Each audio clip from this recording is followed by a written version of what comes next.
Les causes légitimes de suspension de délai sont une composante essentielle de tout contrat ayant pour objet la réalisation de travaux et leur achèvement dans un certain délai. Que ce soit dans le cadre d'un contrat de construction, d'une vente en l'état futur d'achèvement ou d'un bail en l'état futur d'achèvement, elles permettent de décaler la date prévisionnelle d'achèvement des travaux sans pénalité. Côté constructeur, bailleur ou vendeur, il faut donc veiller à ce qu'elles couvrent tous les événements susceptibles de perturber le chantier. Leur liste était relativement standardisée jusqu'à maintenant, mais la conjoncture actuelle est venue remettre ce sujet au cœur des discussions, en raison principalement de deux événements, le Covid et bien sûr la guerre en Ukraine.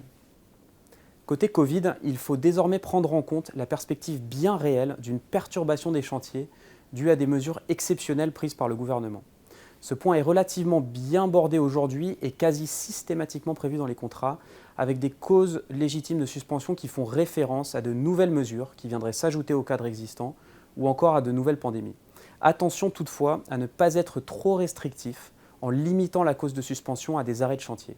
Un événement peu probable qui n'a d'ailleurs pas été retenu par le gouvernement lors de la crise du Covid-19.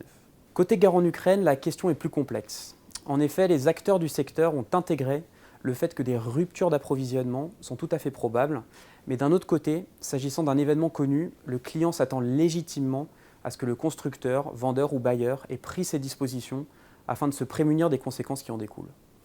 La solution n'est donc pas toujours aisée à trouver et le compromis peut être de prendre en compte les conséquences de la guerre en Ukraine, mais sous réserve que toutes les mesures aient été prises en amont pour se prémunir autant que possible des ruptures d'approvisionnement ou autres conséquences prévisibles, ce qui doit bien entendu être mentionné dans le contrat.